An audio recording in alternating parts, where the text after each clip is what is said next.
When I met you last time, I saw on your wall you have put some Snellan charts, which are about 50, 60 years old, or even more Yeah, than more that. than that. So since Yeah. then, I had thought that I think we need to go more deeper to understand what all is SR Gopal about, and also about your great legacy of your great grandfather and all. Sure. So I think the best way to start is let's start from the earliest time when even my father wasn't born. I think during that time, and all yours. Firstly, thank you for having this. And I think you're doing some great work with the podcast. It gives us a lot of insights into what is going on in the industry, and it's always up there with the trends and with the latest in technology. So I think it's quite insightful. With respect to SR Gopal Rao and the family business, it's now been 5 generations, going back to my great grandfather. But before that, even his father, who had set it up under his name. So S.N. Ram Rao was also an optician.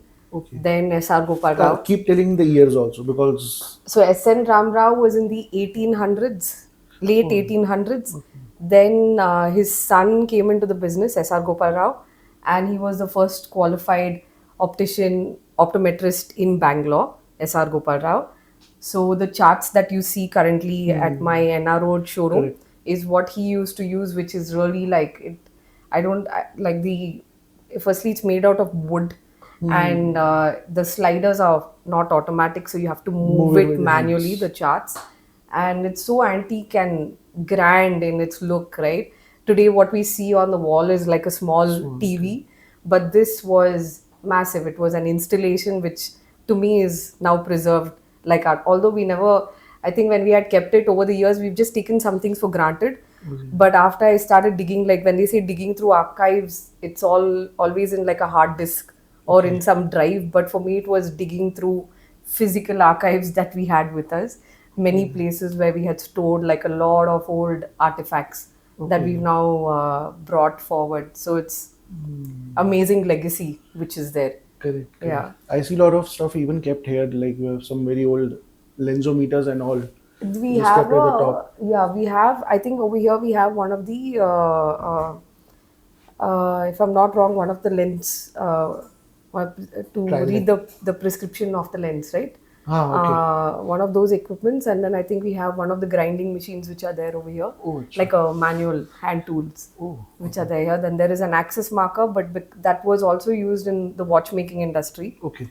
So S.N. Ram Rao, who's S.R. Gopal Rao's father, was also a watchmaker. Okay. So I think some of those tools kind of overlapped between Okay. one industry and the other. So Oh. diversification. Great. Externally, I can tell you from within the business, like, Okay. you know, how things have evolved. So we used to have a lens grinding workshop. Okay. That's how my great grandfather had set it up. It would, all the fitting would be done in house. So they have kept like, and my father knows how to fit lenses. So he's an optometrist as well as, you know, dispensing optics is something that he has learned. Like the way, you know, when we talk about Japanese handcrafted, how it's Correct. passed on from one generation to another. It's That's how my father has carried forward the business from his father and then previously his grandfather. Okay. So they used to keep everything in house. So we would have all these dies with us. The blanks would be there. I've seen all that. That's still there in our oldest showroom. And apart from that, you never had exposure to these brands that we see Okay. today. The market was a closed market. Imports weren't there at that point. Right. It was much later when S.R. Gopal Rao started. You had only some styles. You had only whatever was made in India, and there was no variety as such, right? And then when my grandfather took over, he added the contact lens practice. Okay. So contact lenses is not something that my great grandfather was dispensing. My grandfather set up the contact lens practice over here. I think he was one of the two opticians at that point In Bangalore. that had set it up in Bangalore. Bangalore was a very small city. It was like a very small, sleepy city. That's what it was. The sleepy city. It Okay. was a very sleepy city. It was like a hill station. You know, people Oh. there weren't too many people over here. Today, it's There like are a too many. huge, globally recognized Correct. center for technology, right? Correct. So a lot has changed in parallel with that. So when my father came in, that's when he had brought in brands, and that's when he had brought in, like, you know, even before the markets officially opened up in the 90s and imports started becoming, so a lot more doors got access to brands like Ray-Ban, Oakley, Giorgio Armani, Emporio Armani. even before that, a decade before that is when he had started dispensing silhouettes, and I think that's when also the contact lenses, the soft contact lenses, had started coming in. Progressive lenses he had brought in. So there were a lot of changes that happened during his period as well. This would be Glass. which time? If you This would be around the 1980s 80s. is when dad was dispensing all these products. Prior to that, between maybe 1960s and the 80s is when my grandfather had brought in the contact lens practice. And that's when we were talking about hard contact lenses and then RGP lenses, which he used to dispense. So he had to go to Bombay. He did like a course over there in contact lens fitting, and then he came back over here, and then he started the practice of contact lenses. Okay, Yeah. interesting.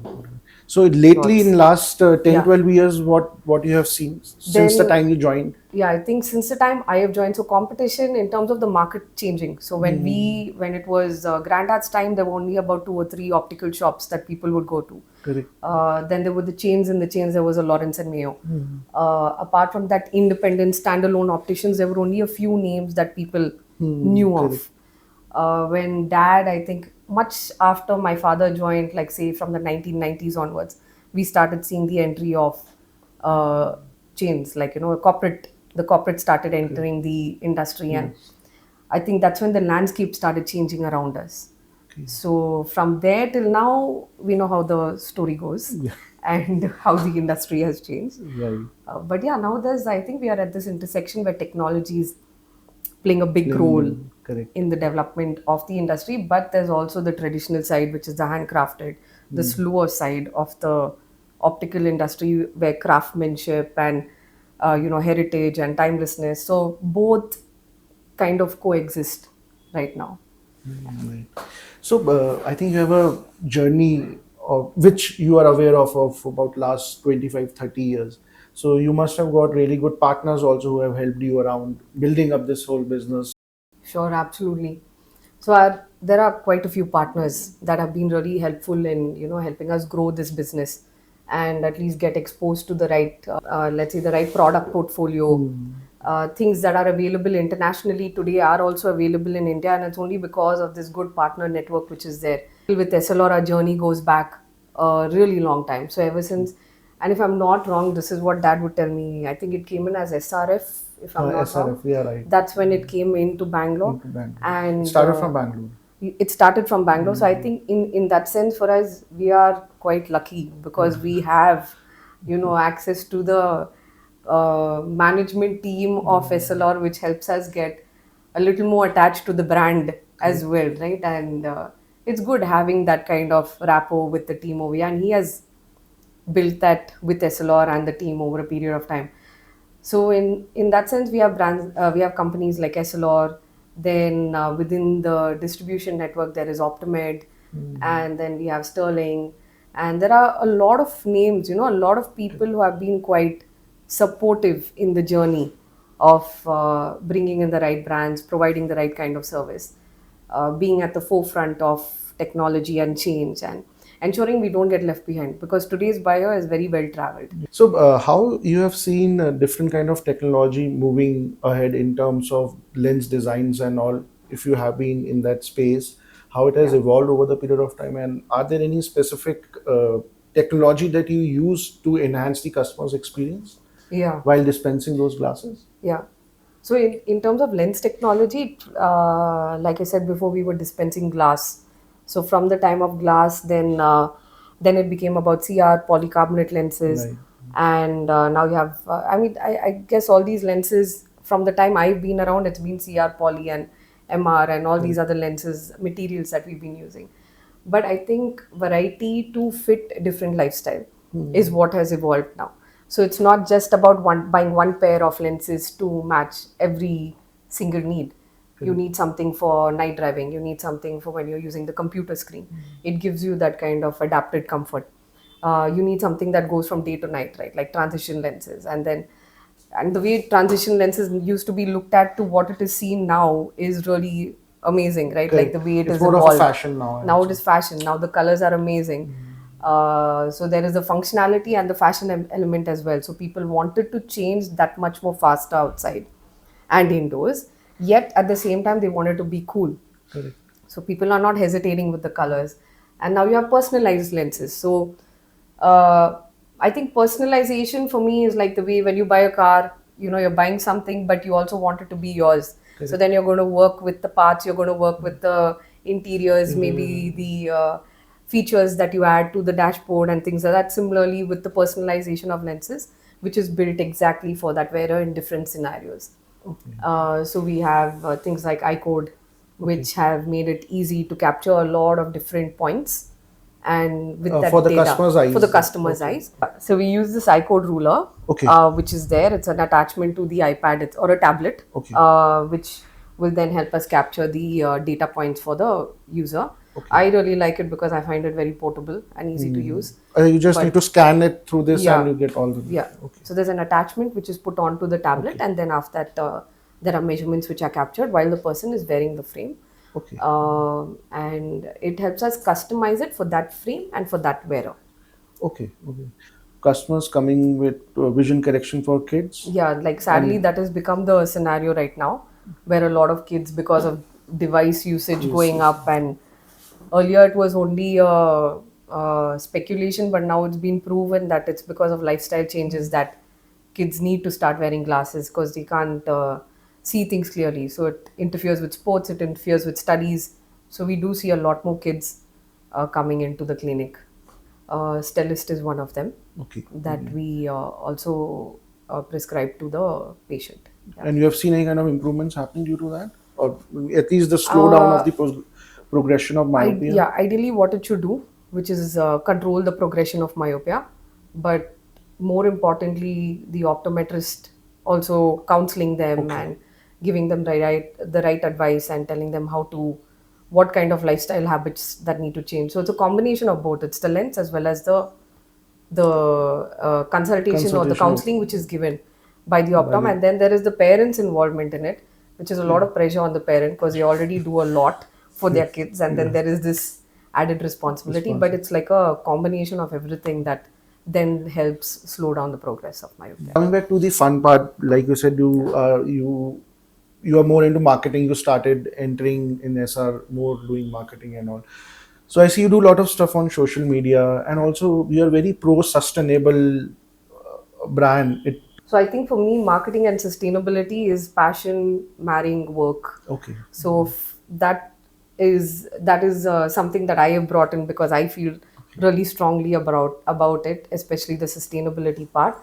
Lot of research on how to find the right places through which we can discard eyewear correctly, but it's a huge space, okay, and there's a lot to tackle in that right, space. right. So only when I got into it did I realize that recycling is not as simple as Yeah, it comes across. So it's not the product, but it's the material, correct. and then trying to separate the material and find the right recycler for it is a lot of work, which we can't even do, right? Because the way the product is made, it's fused in Correct. certain space, so you can't separate it.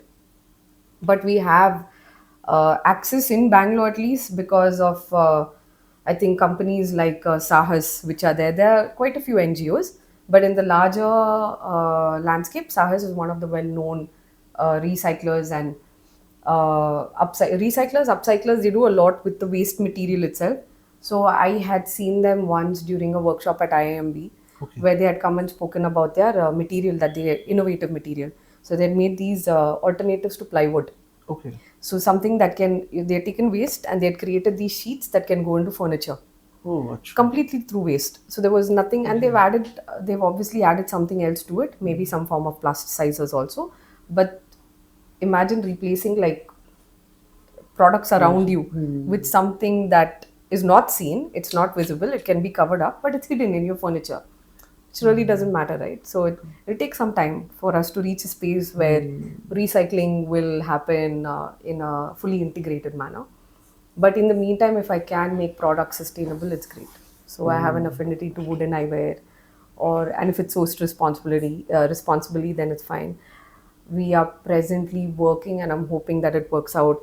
There are companies like Better India which keep covering, Right, right. I saw. manufacturers of raw materials which are Correct. eco-friendly raw Eco-friendly raw materials. material. So there was one lady who's made something from coffee waste, and she uses bio binders to make I pellets. saw this. So it becomes a I think she's replacement to from plastic. Bangalore only. She's from Bangalore itself. So I love that innovation is there over here.